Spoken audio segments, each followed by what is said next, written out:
Welcome back, everybody, to the Crossover Podcast. My name is David Shynock. Pleasure to have you back on the channel.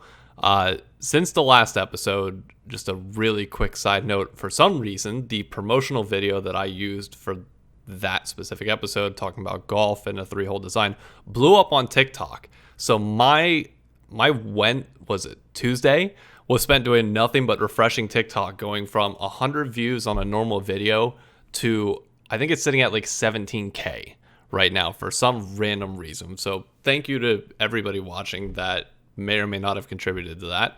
TikTok, love you. Do not understand how the algorithm works at all, but I'll take it. Thank you. But today I have a very special guest. He was one of the first people that I personally ever met to do with esports in New York City, outside of Judy, who listeners have now heard back on the Empire State of Gaming episode, like what feels like a month ago.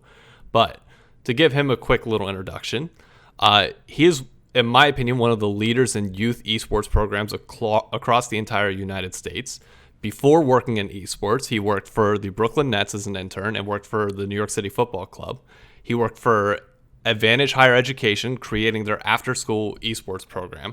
He worked for Ambox, helping them develop their youth program, Ambox being the parent company to the New York Excelsior in Overwatch, the New York Subliners in Call of Duty, and their own Valorant team. He's worked for Red Bull, DraftKings, and now, while completing his master's degree in sports management, he's overseeing the day-to-day operations for Eastern Michigan University's esports program, which I believe earlier this year announced their partnership with Gen G, one of the leading Korean esports programs. I'd say just barely below SK Telecom, or well, now T1 in the Korean scene. And while doing all that, he's also the community manager for Karma from the Optic Legacy roster. It is Charles, the big man on campus. Spencer, welcome. Thank you for coming on. I really do appreciate it again for taking the time out to talk to me. Yeah, no problem, David. Thanks for that cool intro. You've done more in like 5 or 6 years, honestly, than most people that I've ever seen do in 10. Like, it's actually astounding how much, just going through your LinkedIn, how much you've done. It's wild. Like, I've been on this crazy grind for the past 4 years, 5. Well, you can go back 8 when I started school, but I was on a very different road. Like, I was still trying to be focused and get into college football, if you can't believe that. Really? And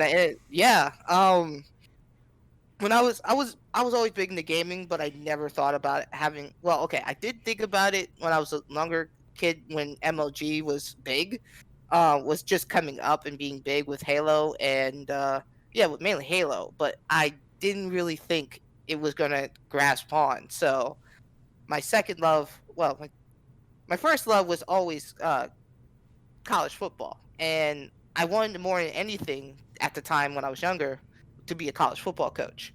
I mean, there was also a time I wanted to drive NASCARs, but Ooh. um, You've but been yeah, so you wanted to do a little bit of everything, it seems like. I At mean, least within sports or game. Like, it seems like that bubble is there consistently, but the focal point has kind of changed around. in a way, I want, like, when I was little, I loved NASCAR. I still like NASCAR to this day, but it's like I wanted to drive NASCAR for a living. My favorite driver was actually first Alan Kulwicki. He was the last driver owner to win a NASCAR title, NASCAR Cup title, and then Jeff Gordon. Then moved on to like wanting to coach college football and wanted to be a head of a college football, wanted to be a head coach in a like Division 1 program one day. Ended up volunteering for 2 Division 3 programs, Albright College for a year, and then another year a few years later with Maritime in the Bronx. I've heard of Maritime, never been there, but the name does ring a bell. Yeah, it was an interesting year. It was my sophomore year in college. Um, it was pretty cool, and uh, the opportunity of it all to really get involved with that stuff was good, but it also helped me really shape my path. I mean, I had a good fall with them, but then school, because this was like I said, spring sophomore year got crazy, and I had to focus on that, and I wasn't as involved with college football with the team, and I was let go because they kind of doubted if I was dedicated enough.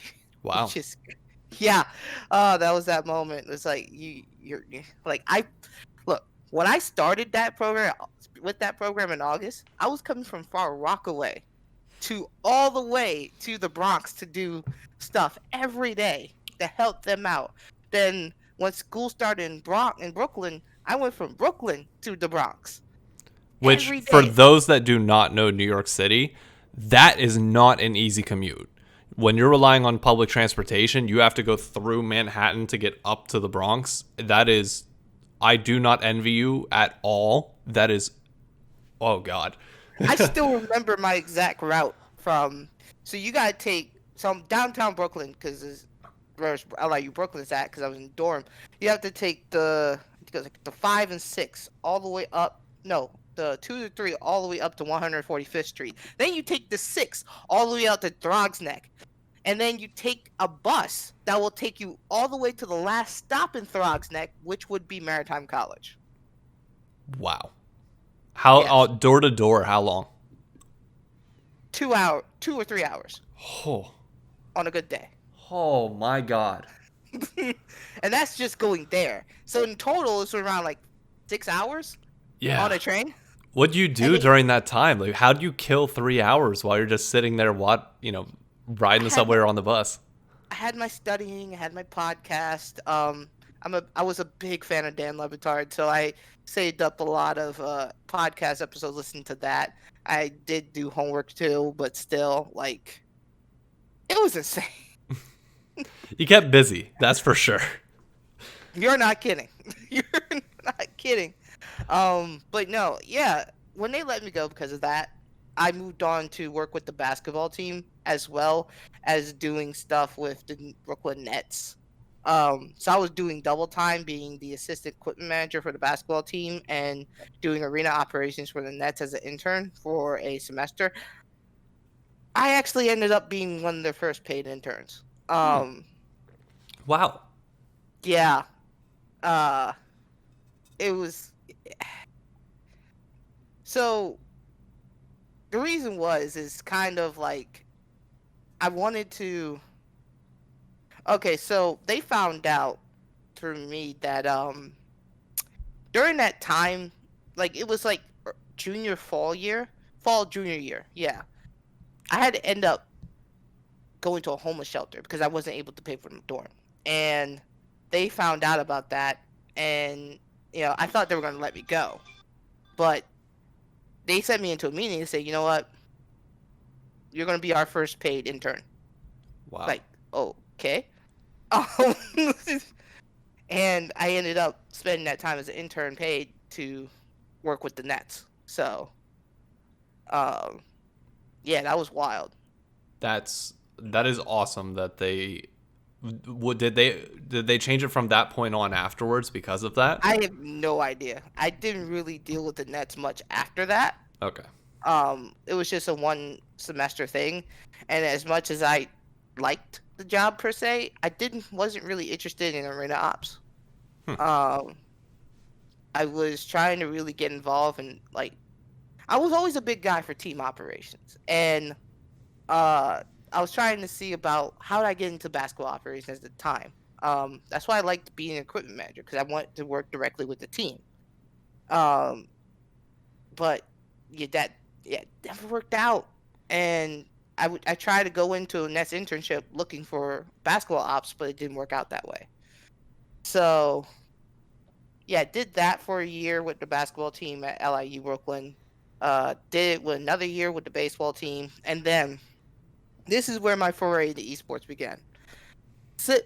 Semester, okay, no, yeah, spring, senior year, LIU Brooklyn. What year was this? 2016. Okay. I felt like I was at an impasse in my career because I was about to graduate, and I didn't really feel like I had much going. in the sports world. Even though I did all this stuff, I didn't feel like, people weren't busting down my door, or I wasn't really getting good opportunities to really get involved in what I wanted to do, which is team ops. There was sales and all that jazz, but there weren't really enough towards the team ops side. And but overall, I I decided, what, let's see what's going on in gaming. And I had, like I said, I had forays into it because I've been a big gamer, but I've been mostly into FIFA. And then there was like one time when I watched a little bit of the Call of Duty World Championships on Xbox. But then that semester I went to Twitch. That's when it really stuck in my head. That would have been Black Ops 3 then, wouldn't it? Yes, my first stream was watching TP actually, and he was just retired. He just finished up with Luminosity and retired, and he was still doing a lot of Black Ops 3 stuff, and I thought it was pretty cool. And he was ended up being my first sub. My second big stream that I watched was Karma, and as you know, I am a big fan of the guy. He is my favorite esport athlete. Um, just how smart he was at that time, where he was outsmarting people like no one's business. Some of the stuff he was doing, wall running through different parts of the map, and just trying to really outthink a person in Call of Duty, just made me learn to respect the guy wholeheartedly. And in a weird way, was an inspiration, because my biggest part I respected about Karma, especially at the time, was how aware he was for himself. How aware he was in himself to know what his strengths, but also his weaknesses. And you don't see many of that in players. No, absolutely not. Yeah, and it made me really respect that type of stuff. So, I stayed with that, and more, I really got into it watching Black Ops 3 and the Call of Duty competitive scene, and overall just learning more about esports. And it said, how do I get in on this? I I was dead convinced by the time 2016 came, but through my connections with the Nets, I decided to try to go to ESL1 New York 2016 in the Barclays Center. That was that moment where I was in. That was such an amazing weekend of watching Counter Strike. It was one of the first Counter Strike tournaments I've seen. Um, and just watching the grand final of Virtus Pro versus Navi. Those two were powerhouses at the time. It was Simple's first tournament under Navi after leaving Liquid. Um, and I watched a little bit of Counter Strike before that during the summer, but just seeing those two battle, Snacks at its prime, Virtus Plow just working hard trying to get towards. I think it was the one with the chicken coop. Wait a minute, wasn't 2016? That was the year of it's the Big Apple and Snacks is hungry, isn't it? Yes. Oh my word, you were there for that. I was there live watching it from I think it was a suite that one of the heads of the Nets got me in to watch. And just watching those fans and watching all this go down, that made me interested in on esports. And it just made me wanting to get more involved in it. So I just delved myself in a way and got more into Twitch. And so right after that, it made me want to stay in New York, because I was in Richmond with some friends, but I was, like I said, I was rudderless. I was looking for different jobs and possibilities and those things. But none of that was really coming through. Especially, I was looking for like a grad assistant job with equipment manager, but besides a couple of possibilities that fell through or never called me back, it never happened. But then that's where my time with the New York Red Bulls came in. In August of that year, I decided to take a leap and just say, you know what, I'm gonna go for this part-time job with New York Red Bulls, apply, see what happens. Get this, the week I was down there for ESL1 New York to connect, I was 2 days before I left, met up with different people.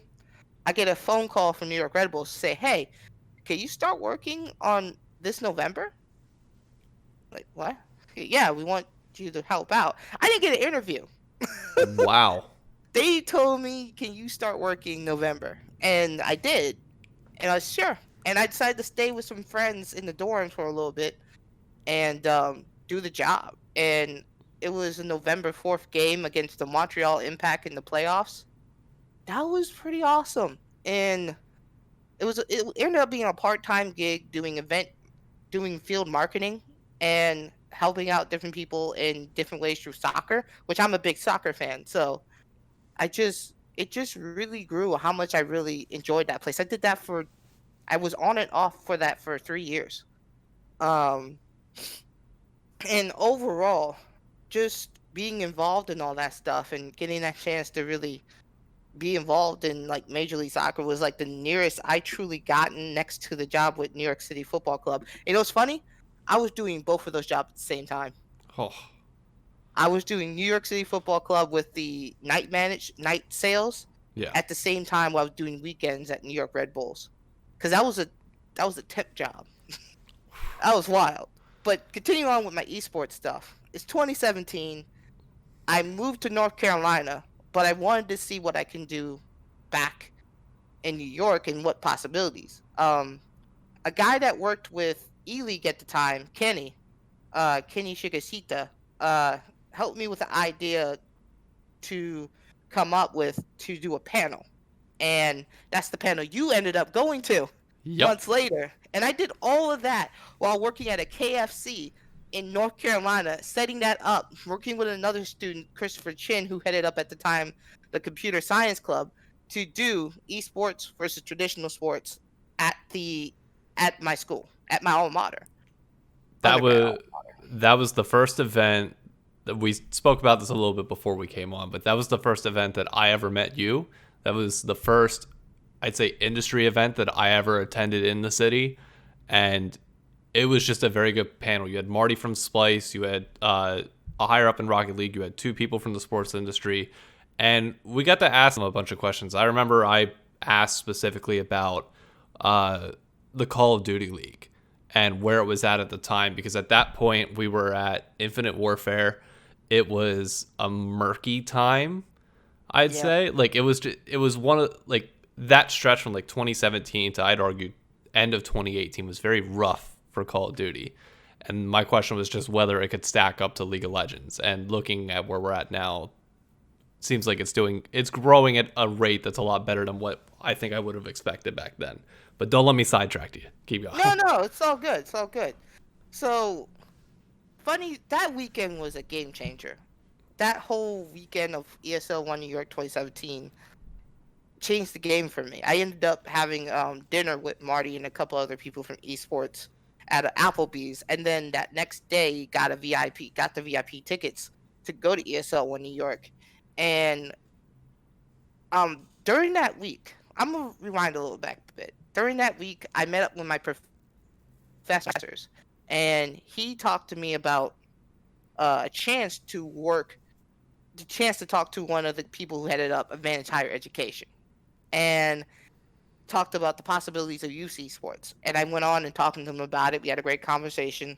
He went to the panel. He loved the panel. He got the free tickets, some of the free tickets for him and his son. Went to ESL, went to New York, enjoyed that. While I was there watching because there used to be a double tournament, Counter Strike and Street Fighter.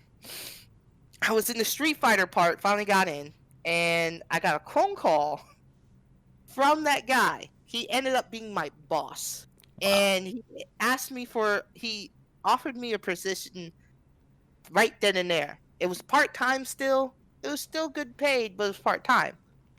But it was to build an youth esports program within advanced higher education and a middle school out in Brooklyn. I just said sure on the spot, and uh, I told him I had to take a 2 weeks with my other job, so I went back to North Carolina, um, finished my 2 weeks, went back to New York, and I actually didn't. So actually, half my time there, I actually ended up being homeless in a homeless shelter during most of that time, working with the kids and stuff. But I had to go for it. I was getting so many crazy opportunities through this. It was such a crazy opportunity overall to be upon being involved in this, and I had to take it. So, um, yeah, I I did the job with I took the job and started working with Advanced Education building their youth esports program. Wow. That honestly, that I don't really have anything to say. Like, it's just impressive. It really, It's like, I 100% respect the grind, and that's a lot of adversity to overcome to get to that point. it's you I did what I could, you know. I'm starting to really be a bit more comfortable talking about it because people tell me it's a heck of a story, but still, it's just I took a risk and I I really was passionate about this stuff and really wanted to take it to the next level and to really make it work as much as possible because I enjoyed it. I enjoyed wanting to be in esports. And I still wanted to really wanted to use that to help develop kids like I kind of wanted to do when I was playing college. What was it? When I was still coaching, coaching college football. Because at that, I wanted to develop football players. Yeah. So in other sense, I wanted to develop people in esports. And I really more and more if I dig myself into the class because so the overall set of the class was understanding not just gaming and the games they play and helping them out in that sense, but also understanding the business around it. So what I did was I got people from all types of people from the industry down to it. Or tournament organizers, um, organizations owners, uh, casters, um, let's see, players. I actually got one of the Rainbow Six players down, Shuttle. Oh, He at the yeah, he was an up and comer at the time playing for Elevate. Um, I find out the day of him being down there talking to the kids about his time in Rainbow Six. The kid just turned 18. Like just so I was thinking, wait, like you just turned 18, you just got into this, and all different types of people, journalists. I got Slasher and Jacob Wolf down there. It wow. was yeah, Jacob. I think I still have that video of Jacob Wolf playing karaoke with the kids. It was That hilarious. is awesome. I got the chance to meet Jacob Wolf once, and he just seems like one of the most wholesome guys you'll Oh ever yeah, meet. So that doesn't surprise me at all that he would help out a lot with that. yeah, he was great. He was great with the kids that day, and they really enjoyed being with him. I remember just how excited he was doing that, and how how good it felt for him. And that felt good for me to know that he enjoyed it as well. So just knowing that feeling, and overall, it was doing all these different types of things to show these kids the different parts of the industry. I remember when my kids, because remember when my students um talk about having their own Twitter. I'm sorry, their own YouTube, their Twitch, playing GTA 4 and Smash, and just trying to develop that stuff. And I was helping them out little by little, telling him how to use social media safely, but to help expand the brand if he's focused on wanting to create content. Yeah. And um, those type of things. I did that for a year, about a year, and I was let go because my boss at the time had to make changes because he didn't believe esports was academic enough. And I was trying that was frustrating to me because I was trying to do so much with it. I mean, I was also at an iffy time for myself. Was I able to think about moving on? But I kind of started to decide, what if I could take this to the next level the next semester? I was gonna work with Ben, right? Ben Nickel Yeah. at heading up NYXL. Yeah. I was working up a deal working with Ben to do uh charity stream for Advantage Higher Education, getting some of the streamers throughout the city, team them up with my students, and play like Fortnite or something else, and we could have done some great things at the waypoint. Because one of the biggest, nicest things they done for us was to get the kids out there towards Waypoint Cafe, and to play Overwatch on the PC for the first time. Because most of these kids are console kids. The only type of computers we were able to be accessible to was Chromebooks, so they Yeah. weren't really able to do much. Yeah. So it was just getting them out there that time to go to the Waypoint Cafe to be able to play Overwatch on the PC. It was amazing. Just to fill And people in, the Waypoint Cafe is one of the two major PC cafes here in Manhattan. yeah, and they enjoyed themselves. I remember after I was just glad they got them there safely, enjoying themselves, got them back safely. I remember they were talking about, Mr. Charles, can we do this again? Can we do a league? Can we do this? Um, They're dedicated at a young age. they when they got the opportunity to do that, they really enjoyed it. And that summer as well, I got them out to MSG Networks to meet Knicks Gaming, the NBA 2K League team for the Knicks. That was And at that point, that was one of the inaugural years, wasn't it? yeah, and they were on and my students and I were on MSG TV talking about, like, that day was having them meet the team, talking about what they do, and then they went to play video games on their practice facility as well. That is awesome. Yeah. Um during that so after that, I decided to work with Ben again to do the curriculum for the youth esports league middle school for 4 schools in New York City, featuring NBA 2K and FIFA. And I created the whole curriculum for that.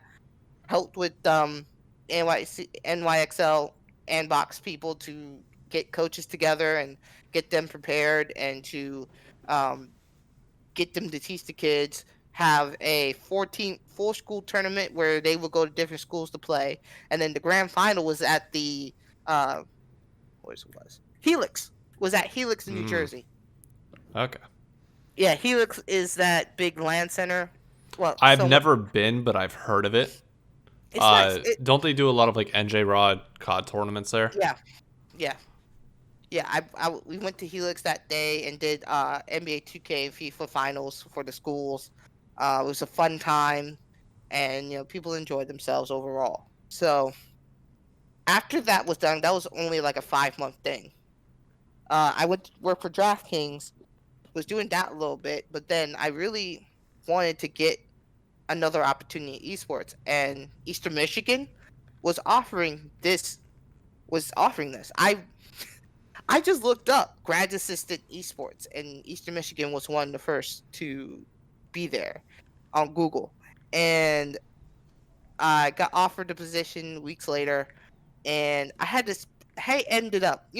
What's funny and sad? I got offered a job to start grad school and do all of that. I was saving up as well to go to my very first COD tournament of all these years. At the time, I'm Karma's mod, one of his main mods, and also I was a mod for TP.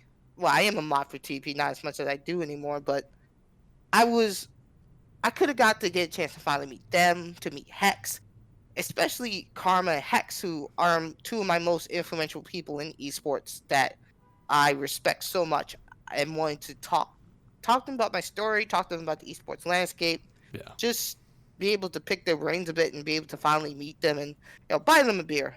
So I was saving up for that, for MLG Anaheim. My undergrad tells me I have to pay $3,000 to get my transcript so I can go to EMU.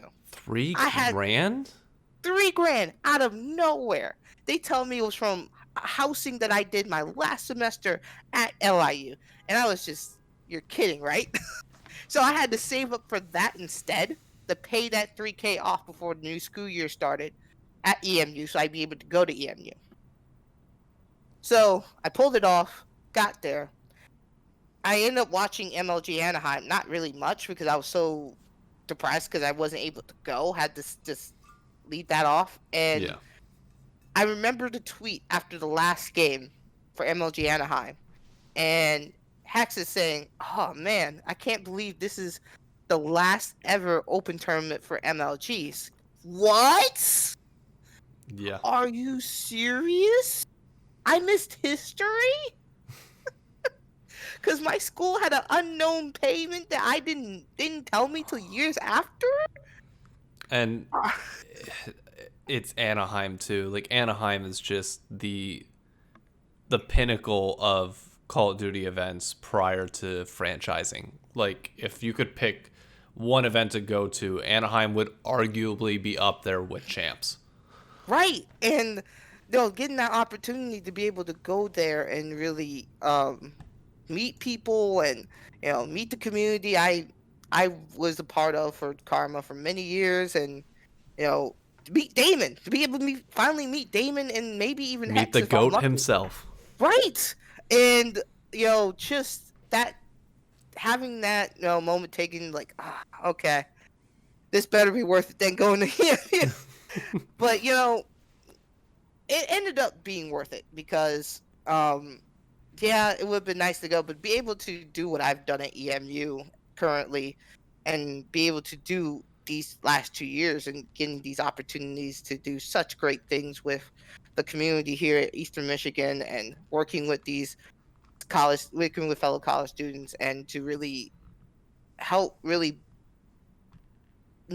develop myself as a manager, because this is my first managerial position.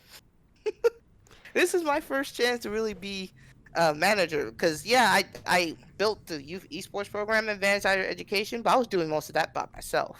Yeah. I had a couple of great volunteers throughout, Yeah. but I never really worked with other people on a true managerial space like that. So Directing team is different than creating it, I guess. yeah, Yeah. no, yeah, and I did create too, but I had to direct and create. Yeah. Like, It's assuming different responsibilities for sure. exactly. So taking over that program and working with the students, and seeing what was going on at the time, what was interesting to help build. I think at the first few days, I talked to some of the students that work with Rec IM, and also told me about like the past, knowing that they kind of had a potential esports past with some of their alumni, Zach Weigel especially, who had Gamers for Giving over at the Convocation Center every year before COVID, of course. But having that be established, such as a big gaming event for charity gaming overall, just being able to get those opportunities to know more about Eastern's esports history, and be able to see who really made that impact. And from the start, Smash Brothers was the most notable. They kept up and kept going through it no matter what, through the times where they had a somewhat mini land center close on them for a bigger Starbucks, Wow. and had to rebuild that relationship together between higher ups and the students to really connect a bit more with them together towards how do we make them feel good about being a gamer at Eastern Michigan? How do we get a community? Yeah, we want competitive teams, of course. And that was kind of a part of the plan in a way, to build a community that can back this team, and then we can build a team down the line where we can get scholarships going, and really get more people involved. I was trying to get them set up for those things, because this is only a 2-year deal. I'm about to graduate next semester. So, Time flies. right. So, yeah. So I'm back. I'm trying to really get them going better from what I started it, kind of from zero, but not exactly from zero. There's a past there. But Yeah. overall, just really seeing those things. We did a Halloween tournament to start off in 2019. That was very successful. It was our premier Twitch stream, ended up getting 30 people watching. 50 people came to the event. We had 32 playing there, and prizes went from bookstore gift cards to a DX Racer chair. And the best, like, it was cool, but they told me they rather had the bookstore gift cards. That I was about to say the exact same thing. Thinking back to undergrad, I think I can honestly say that I would have rather had the bookstore gift card. Yeah, that's what I learned quickly as well. And they joined. The guy who won ended up joining the chair. But yeah, it was like $200. Let's see, was one top four was $50, $100, 150, 200 and $250 bookstore gift card and a chair. Oh, that is Yeah. worth. we made that tournament. We really wanted those students involved, and they really were. It was great. They had crazy interests, the costumes, because it was literally on Halloween night. So, and knowing that people usually go out for that time, to be able to get 50 people to come to this event and enjoy themselves playing, especially when they had a weekly meeting earlier that week, that really showed some potential there, and really, really, really just seeing like how much they really want to be a part of this esports program. Yeah, And, that definitely speaks a lot to it, because I remember even as my time as an RA and then a head RA my senior year, mhm, Halloween night was always one of the more challenging nights to deal with, mm, because you, no matter what day of the week it was, you knew everybody was going out, mhm, but you wanted to provide some sort of alternative that wasn't like, you couldn't make it lame, because if it's lame, nobody's going to show up, everybody's going to go out mhm. drinking, then you have more problems that you're going to be dealing with on the back end. Not that Oh it's a yeah. problem to go out and drink, that's the college experience, but it's just, if you can eliminate some of the heavy end, oh, the it goes a long way, to say the Right. least. And the And fact I that these kids are that motivated and that excited and put on an event that good is really great to hear. Oh yeah, and the Smash working with the Smash Club has been a great experience. They've been very much a big key in really wanting to make the program successful. Tim Bonk, who actually ended up being an intern for Gen G, um, really the president of the Smash Club, has been really great to work with, and to be able to work with him has been just it made this thing very much easier for me, and I appreciate that from them, that they wanted to really make this thing work from the jump. So That that was, definitely oh, good. go right ahead. That was really helpful to really get that help from them to really get a better understanding of what the school wanted. And believe me, I had plans to do so much more if it wasn't for COVID. Yeah, Oof. Um. it's it seems like COVID kind of set everything back a little bit, especially, college campuses got rocked hard.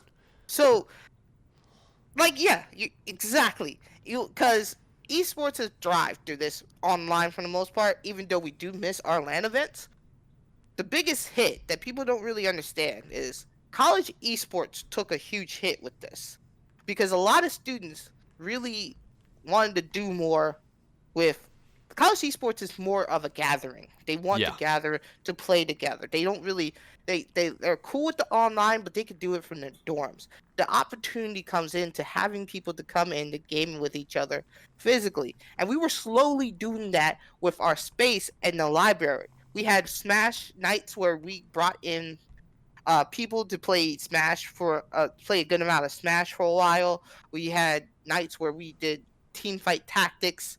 Um, had fun with that physically. And we also, one of the big things that I was really trying to push at I'm sorry, EMU, was collaboration with the rest of the school. One of the things I did to do that was I brought all the athletic directors down to the space to play Counter Strike for the first time. ooh, And yeah, like all the directors of the EMU athletic program, a Division 1 MAC program, got them down there to play Counter Strike and have fun with that, to have a good time with that. Those were some of the things I wanted to really pull off. And I had my second year was supposed to be filled of trying to get the the state of Michigan collegiate scene to EMU to do a big state tournament. It was to really pull off trying to get together more of these things and do like a esports 101, those type of things, to really get the community involved, and to have them learn more about esports, and have them learn really how to help develop their programs in high schools and middle schools. yeah, And we end up doing something of that sort throughout the summer in youth camps. We end up doing different online youth camps, which I'm very proud of. Especially the Gamer Girls Getting It Done camps with Gen G, and I guess we can roll that into what we're with our partnership with them, I guess. yeah. So The question I would have on that, to kind of kick it off, is what that's really the first major partnership outside of the U.S. Like we've seen NRG notably is with UC Berkeley. Uh, there's a few other organizations within the U.S. that partner with local universities, but that's Genji and EMU is really the first case that we've seen of international groups joining together to to a extreme that we have not seen yet. Uh, what has that partnership meant to EMU, but also how has it helped shape the program? It it's been great so far for the most part. They've been helpful in many different things to help the brand of the school, and really get the program out there little by little. Uh, but surely we had a it was a big help from them to really get more students involved in knowing about the esports program, and also seeing that EMU is really trying to do this esports thing well. I remember some of the and they were very collaborative. Some of the ideas we ended up doing, I was gonna do. Like, for example, that women's in esports camps, I was gonna do one way or the other, but Gen G made it so much easier to get that done with the talent they had, and people like their higher ups like Alana Adele, who worked sponsorships, um, and Amanda Kane, who is the talent director, and also some of their great female talents like Maddie, Tina, and Team Bumble, Carly, Hannah, just and also getting some great female content creators down like towards get them on Discord, get the women together, and to just work with them on understanding about what women go through in esports and how they gotten involved, and just basically networking with them and playing Fortnite with them and those type of things. Yeah. And that was important to me to really get these opportunities for these women and non-binaries and non-binary people to really come together to do more with this stuff. And um, it was very eye-opening when they talking, and it also was just really shown that they really wanted something like this in a sense to really be a bit more open to talk about these things.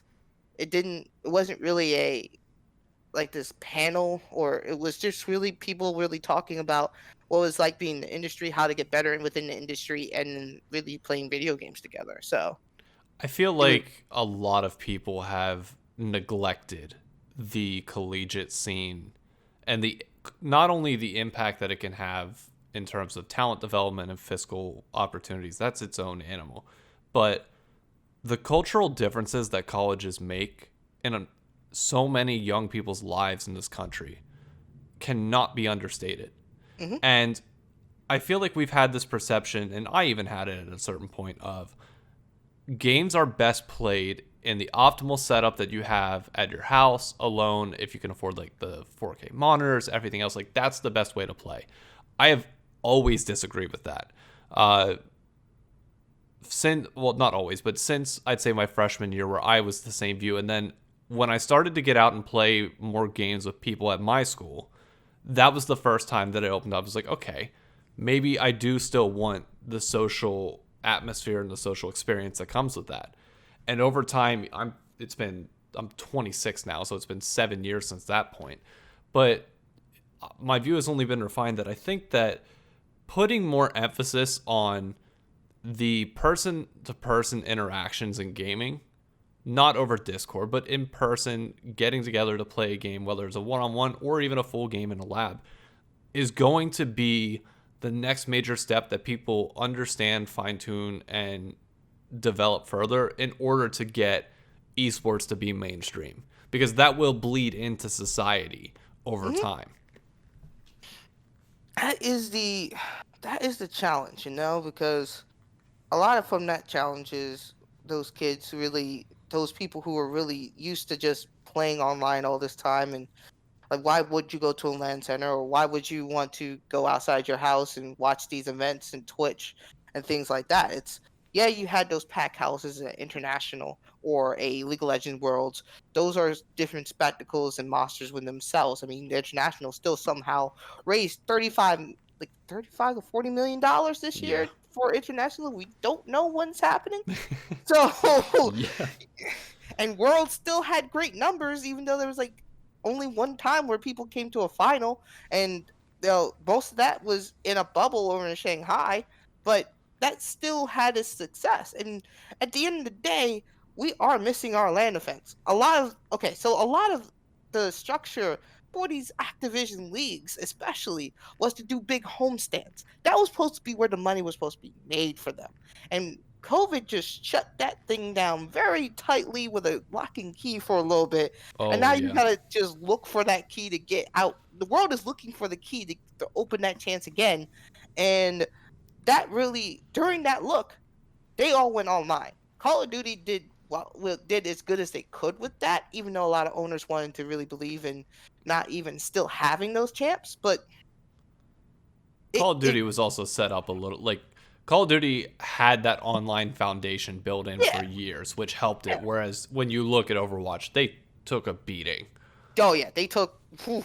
Um, it was rough. Those viewership numbers. Oh, Little rough around the edges. yeah, it's not what they seem. That's for sure. But overall, like, still, they were relying on these things. And I remember, okay, I wasn't able to go to Anaheim. Let me go to this CDL event, be a fan of the Huntsman, which is gladly back to Optic, even though I was cool with the Huntsman. Um, Let me go to this. I get to finally meet Karma because Karma says they're gonna have the Seattle Surge there at the time. COVID happens and just messes that up too.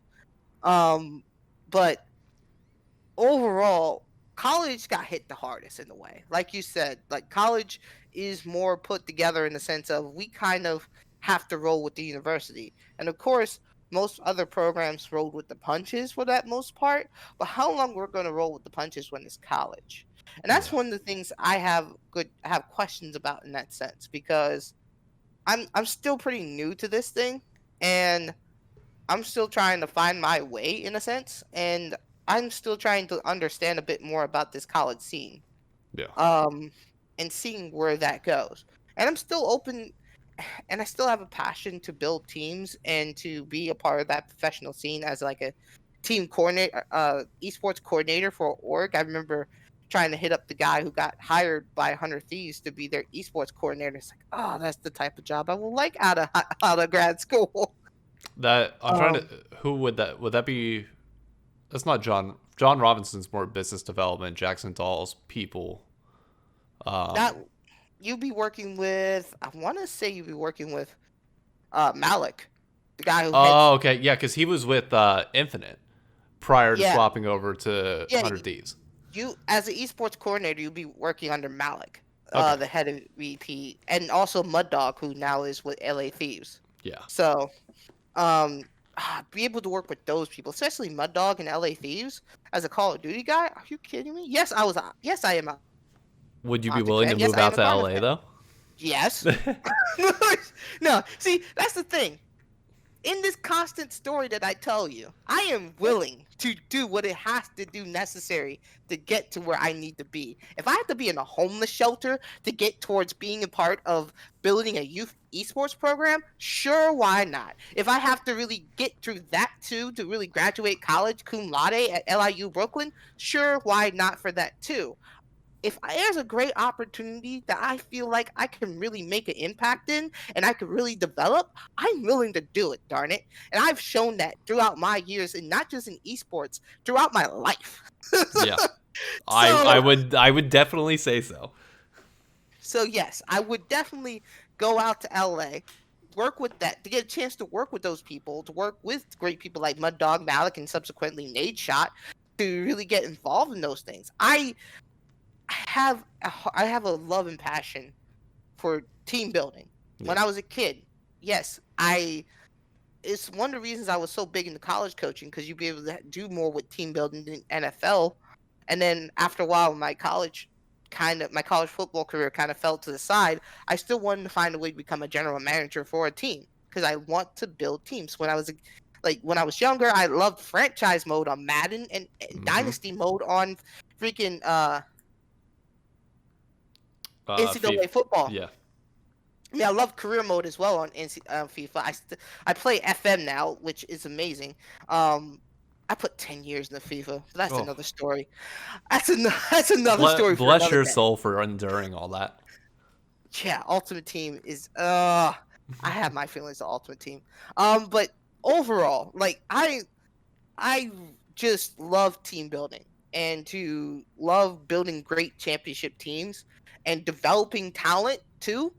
Like that's one of the things too. I wasn't just gonna come with like a plan to help build teams. I was gonna help come with a total plan to work with different districts and different schools around the area that team is headquartered in to create a youth development powerhouse. Like you can't believe I Yeah. have plans, I have ideas, but I just want to get that opportunity. But anyway, See, you go into the talent development side, and I'll be there right there, or I'll be there to support you with the business development.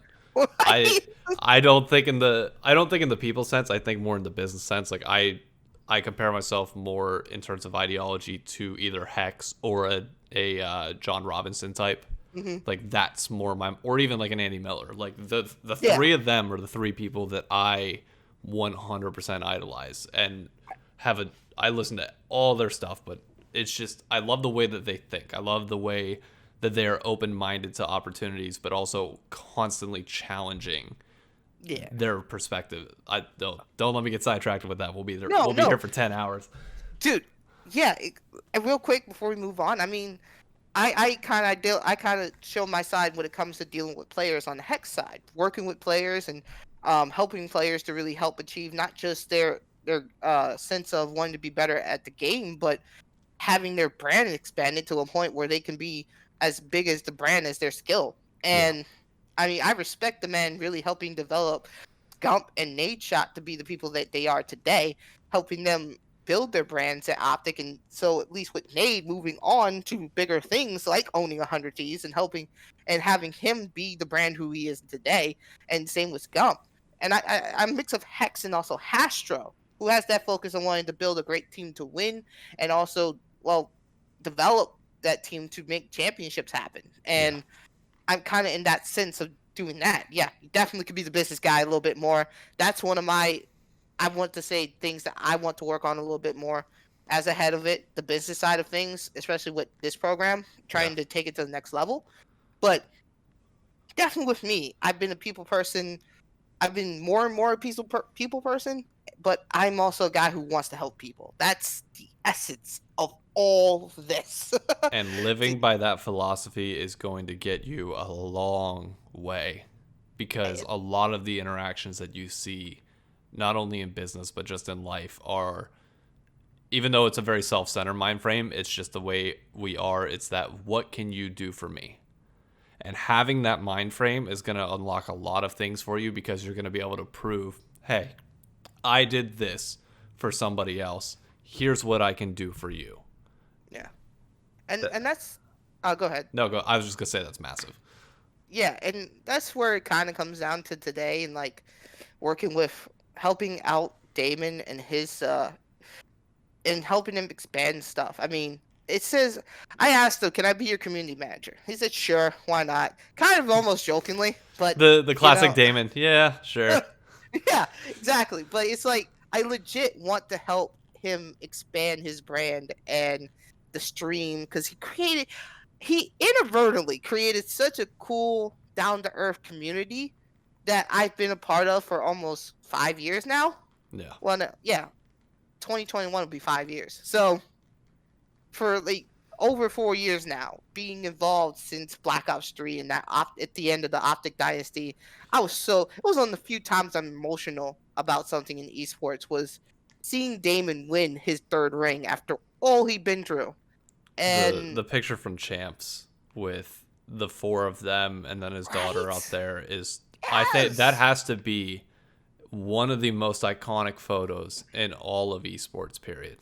Yeah.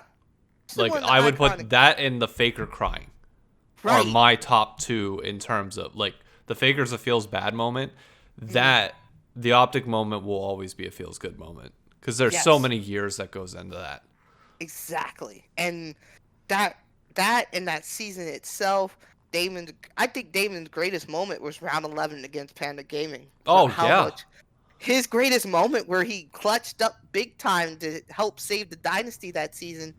And because the word was, if they lose that round 11, they weren't going to be together anymore. we And all knew it. I think right, everybody that was watching in that moment knew if this happens, it's over.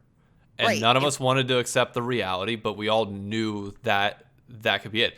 I'd say it was the inverse of the phase. It was the World War II. I forget the map, but where Tommy literally runs through No, artillery it was strike. attached. It Or was attached. attached to Ardennes Forest. Phase map 5 of the first freaking Grand round. finals.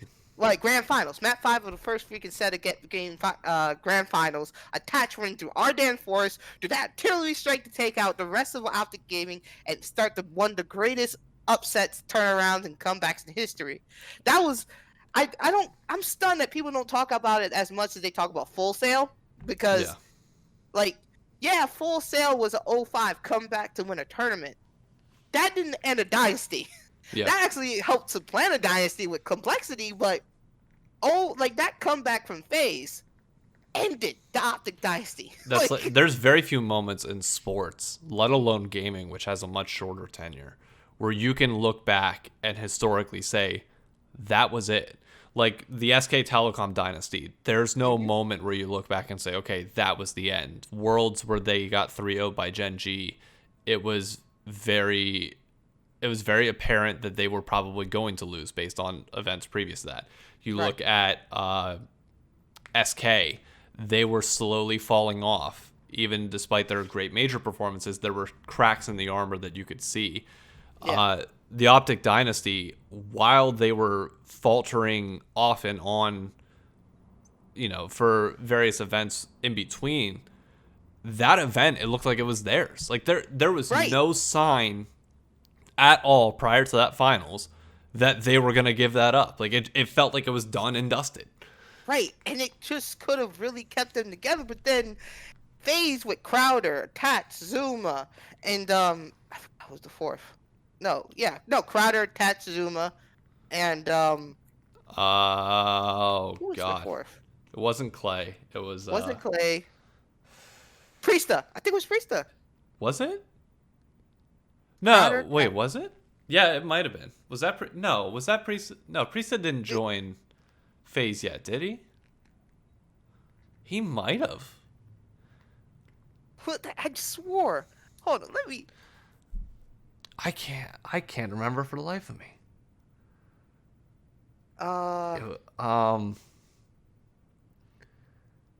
Zuma attach. God damn, that is actually bugging the crap out of me that I cannot figure it out. You pulling up the VOD for finals? Not even the finals. I'm pulling up the VOD. I'm pulling up like the COD Gamerpedia. Because I'm trying to think. That it feels like just yesterday, but then again, it was also such a long time ago that I think World War II. Second. It was Stage 1's playoffs. Priesta. It was Priesta. Oh, it was Priest. Okay. Zuma, Tats, Crowder, and Priesta that took them upset and ended the dynasty. Wow. Yeah. I knew it was Priesta. It wasn't Clay, but yeah. No, because Clay hadn't been on FaZe since I guess post AW and Black Ops 3. I don't know why that was escaping my mind, but nevertheless, yeah, that dynasty ending was just. I think that's a moment that a lot of people will remember in time, but that's also. I'll segue that into the next part of the end of Optic as we knew it was, in my opinion, even though the dynasty ending sucked, you still had a lot of pieces around. Yeah. And it felt like Optic was still there as it was, even though, Krim was gone, Krim was going to be gone inevitably. the Infinite Era just killed everything. And then Almost to did. lose everything, and to now within the last 2 weeks the announcement goes out that Optic is finally back in Hex's hands, that he pulled one of the best investment moves I think I've seen in a very long time, of likely profiting off of the situation, but that's Yep. a whole separate thing. How does it feel being a long-term fan of not only Karma but obviously the years with Optic, uh, to get the name back and to feel like the Green Wall can, regardless, I mean, I know it's going to be with Chicago now, but even if it wouldn't have been used, the fact that the name can rest easy again. It. So I don't know if you saw my video. I did on Um. LinkedIn. Yeah. Yeah. I didn't know how emotional. Like, I was surprisingly emotional about that in my own mind because, you know, like this whole year, even though it's been a crazy year overall, it still felt like one of the better years because I had my own room, had my own place, one bedroom, and I'm pretty freaking fortunate. But I've been still feeling going through it mentally Yeah. and just socially in a way, and just haven't really felt that feeling. And I since like that first dismantling Optic, I wasn't really. I was sort of in the Huntsman, but still wasn't really. Um, and Karma retired. I was sort of into the Surge because of Karma. Then Karma retired, Yeah. and I supported that. I believe he's done. He said it himself. This is another reason his high awareness overall. But it's just I still loved esports. It was just I was really focused on trying to get my career together, and it just was all this mentally draining. And then finding out through those leaks that Hector pulled off getting Optic back some way, somehow, and finding out from Hector that those leaks could have ruined it. Oh, you No. gotta be kidding me. And just those that video that video of Hex sitting there saying, "How can you define love? How can you know what love is?" And the way he was talking about the Green Wall, the way he was talking about the brand that he helped take to the highest of levels. Yes, he took it over from someone else, but he built it to his own, and he built that to really mean more than just a brand. It was a community and a family that I was stunned by because esports in a way, it's a balance. It's okay. So traditional sports is kind of like that a little bit, but way more towards the team aspect itself. Not many players at the time, especially like unless they're all-time greats in traditional sports, Yeah. really are connected past the team. You talk more about the team dynasty, for example, basketball with the Bulls, the Celtics, the Lakers. You talk about in baseball with the Yankees. You talk about with football with a few other teams, including the Patriots and the Giants and the Steelers. But in esports, it's a very highly individualistic deal Yeah. where you talk more of simple Counter Strike. Um, you talk more of Scumpy, Crimsix, Clayster, other type of players in Call of Duty, Faker, League of Legends, amongst others. You don't talk about teams very much. Yeah. Yeah, you talk about your Cloud9s, your Fanatics, maybe, but Optic was different. Optic had the perfect mix with Scump and Optic Dynasty, but also they also grew players through those teams, and the teams helped grow, and the players grew the team. Yeah. That the OG Counter Strike teams that they had was very well beloved, like they were the OG COD team. Mixwell, Tarek, Stanislaw, um, Nafly. Yeah. Those guys, I followed them as much as the COD team. That moment, Same. I had almost a near emotional moment where they won E League. The feeling winning that upsetting E League over Astralis and just being that team to win, and the Gears team, which was a dynasty in their own with Mental, Explosive. Then down the line was Icy, the the Halo Dynasty. How fun was watching that team, but also their content with Lethal, Oh yeah. Snake Bite, Frosty, Royal 2. Those like Optic was just as deep with the players as well as the overall brand and teams themselves.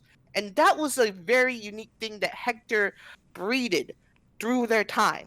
And being able to have that back in his hands again and hopefully seeing what the brand Optic Gaming will do besides that, because you just seen a post today. They've been quiet, but they have some things on the horizon that's going to be bigger than just the COD team. Yeah. And you remember Hitch and TST being in as Optic Gaming, not Optic Chicago, you Yeah. might add, Optic Gaming. So they have some things that can really get themselves back towards being the Optic Gaming that people really wanted to get behind.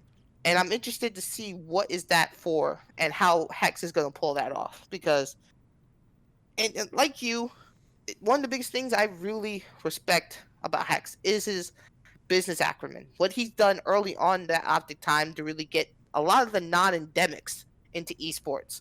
What his deals with Turtle Wax, his deals with Chipotle, the stuff he's done with other non-endemic entities, Brisk Mate, those things. People don't usually get into it. Yeah. He was their introduction. Like you see Mountain Dew today. Brisk Mate is a part of PepsiCo. You've seen what Mountain Dew does now with their Game Fuel. Yep. Originally, it was a part of PepsiCo was really getting involved early on because of Optic. I was gonna say Optic launched Mountain Dew and Game Fuel, or yeah, they launched that and Brisk Mate. Like that, there for people that don't understand, there's a difference between being sponsored by a company like Pepsi and promoting, like TSM promotes Dr. Pepper. That is drastically different than using a brand to entirely launch a product line. That cannot be understated how influential that is and how much importance you're relying on that. Those Brisk Mate smooth competitions were weekly television. And people like me, oddly enough, was searching for Brisk Mate even though I never found any. Um, so it was just, and that was because we wanted to support Optic. So it's like, you know Yeah. what? I'll just drink Brisk tea then, because I wanted to get that brand support and to really be a part of that. And that's one of the few things I could say about a team. I am a fan of a couple of teams in, like, for example, Virginia Tech, Washington football team, the Minnesota Twins, but I don't go out of my way wanting to do something for their support. Yeah. And even though I may not have the money to like buy their stuff and things like that, I was surely I really was looking for Brisk Mate to drink and to just, find a way to slowly support Optic, because they were just a special team and a special community that I still live for the most part, being Damon's mod to this day. Yeah, that was a question that I actually brought up to Andy and Hex in the Duo podcast. Was in sports, I think the pinnacle thing that you can do as a fan to support your team is to invest in them. Now, there's two ways that you can go about that. One is very rare, and that is the Green Bay Packers. You are actually physically investing money in them, and you have ownership rights, even though it's like a different type of ownership. That's a whole different story. The second is season tickets. Owning season tickets to your favorite sports team is the ultimate bragging right, is the ultimate sign of fandom for any team. There's nothing you can do, barring betting or winning placing thousands of dollars on like silent auctions, but that's different. Season tickets are the best thing you could do as a fan. I'm waiting still to see what esports can bring to that table. I want to show my support for NRG and Optic, but currently they're outside of watching YouTube and leaving a like, which doesn't feel the same, or buying a piece of merch, which doesn't feel the same. Right. There is nothing that exists yet to that extent that will allow me to show that level of support while also getting some sort of kickback for myself, in the sense that, you're getting live entertainment. That I want to see happen at some point. I don't know when, I don't know how, and obviously during COVID that has been pushed off even further, but that has to happen at some point. That was supposed to be the esports stadiums. That was supposed to be the stuff like you'll see the Fusion that was supposed to come out this year. that was supposed to be the Arlington Esports Stadium itself. I actually did a paper on these esports stadiums, and to really see about the potentiality of what this was going to look like. But the, the confusing part now is we're in a very different time. Back then, stadiums worked because there wasn't really much else you can go to connect to. It was kind of like if you go all the way back to the Middle Ages, you go to a mead house to really connect towards different people in the community. And when it came to sports down the line, you go to a stadium every other week to connect, to watch your team play, to be a part of that atmospheric community, or you go to a bar or pub to watch Yep. a game. And it all worked and made sense throughout those years. But technology in its own self gotten so advanced since 2000 to the point in such a quick manner that we are in a digital age that people in a sense don't need to see those things there. They Yeah. don't need to go to those places. They have, like, I'm sitting right now in front of two monitors right now, watching Damon, watching Simp, watching Scump getting ready for his final of the Mutineers tournament. You don't need to go anywhere else. Yeah. Like, and You. that Oh god. that's the conundrum that a lot of these traditional sports owners came into that they don't understand.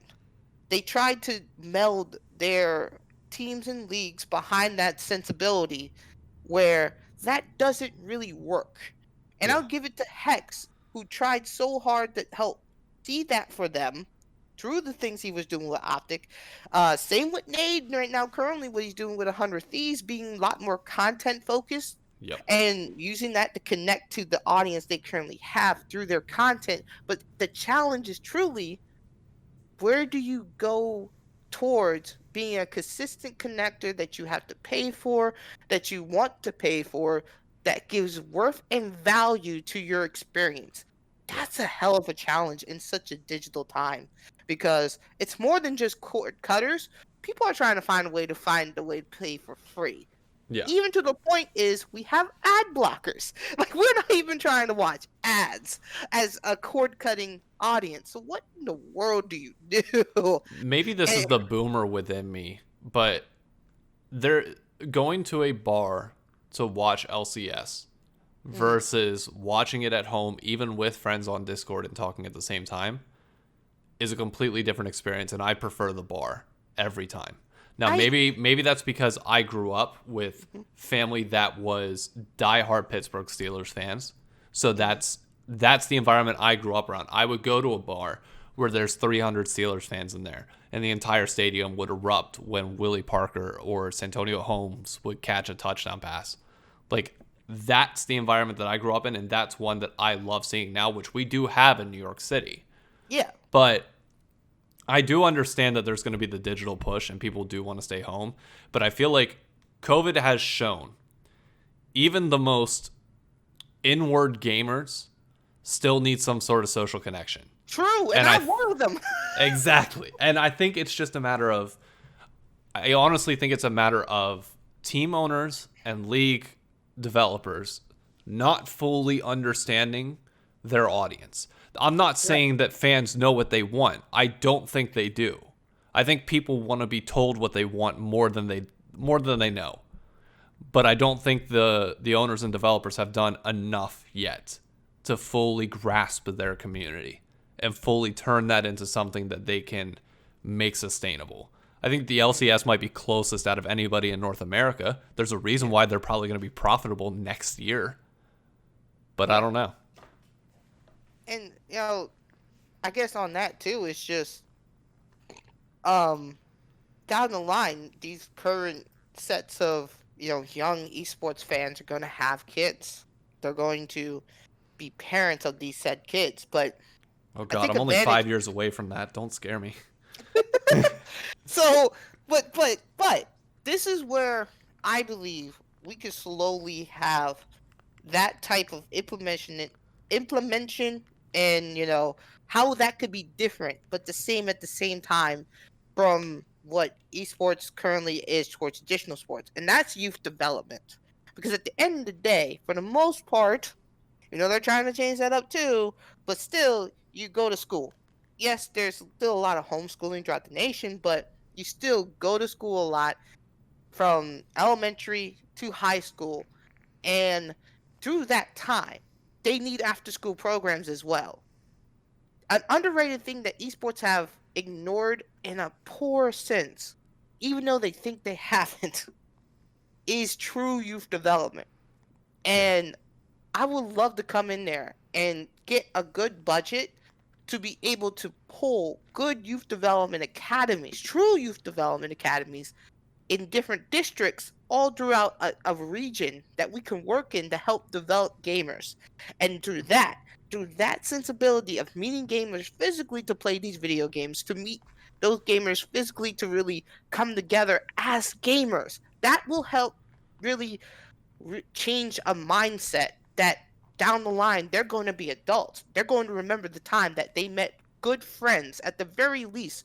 Maybe started careers, great, that's an extra. But if they can make good relationships while they're there and get into towards something else that was big time positive in their life for that reason, they can really say, this system really worked of actually bringing gamers together to come outside or to go to another place to really come together to play video games.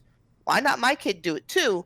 And then more and more, you could do more of these things where you can bring a community together through those. And I think that's completely where it agree. has to go towards, in a sense, at least in North America. I think Asia has done a decent job with that, underratedly, with their a decent job, but they still have a lot of work to do with like understanding when to stop playing. Yeah, that's a whole different issue. I But try to keep it like that. That's their own cultural stuff that we'll never have to worry about here in America, luckily. yeah, I guess. But overall, it's understanding that those mindsets really have to change when they're young.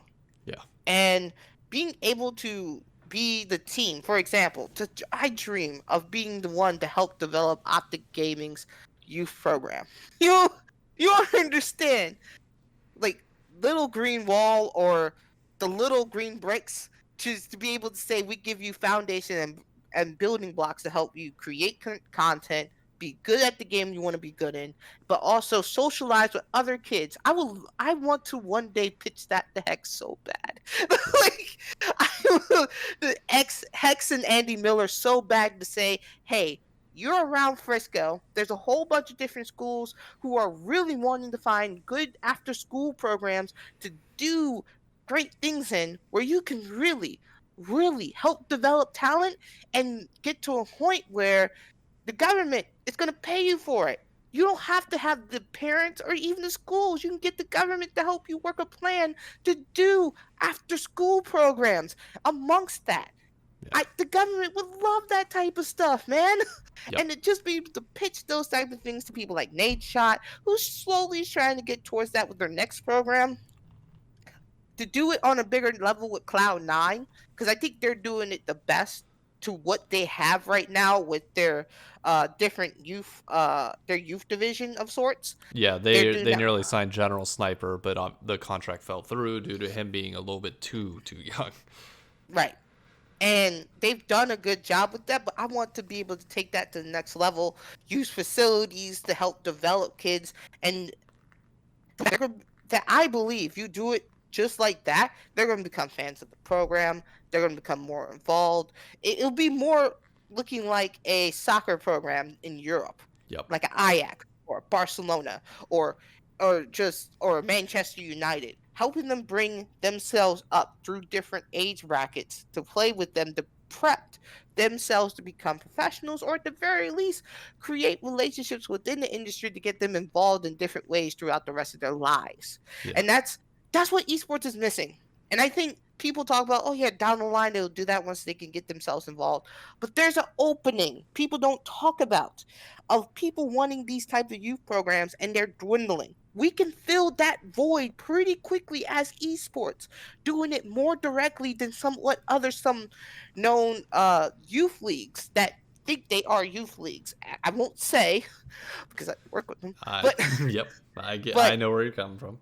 but they want, like, be the team to truly directly work with districts and schools and create these leagues, create these development academies. I'm telling you, they will thank you for it. Not just the parents or the kids themselves, but the school districts that is suffering for after school program and need something to really help keep these kids in school. Yeah, completely agree. And unfortunately, I hate to cut everything off, but I do gotta get going here in a little bit. I honestly, I'm glad that hopefully this exposes more people to your story, let alone some of the accomplishments that you've had. I really do appreciate you coming on, man. I love your thought process. I love everything about your story. And by all means, next time you're back in New York City, we are 100% grabbing a beer. Without question. Sure, man. I'm glad I came on. Thank you for letting me talk. And I don't get many people that really get involved in esports to talk to like this. So being able to let that all out in a way to talk to you like this was actually pretty enlightening and helpful, and also just kind of venting. So thank you. Always good to get it out a little bit. Right. But thank you everybody for tuning in. Be sure to drop a like on the video, comment with any thoughts that you have. What do you think is going to be the future of the youth of esports? Is it through organization programs? Is it through third-party things? You tell me. Drop a comment below. If you're on Apple or Spotify, be sure to follow the podcast. If you're on Apple, 5-star rating. Any reviews are appreciated. Any feedback in general is more than welcome. Thank you, everybody, for tuning in. I know it's been a long one, but I really hope you enjoy. You guys have a good one. Goodbye.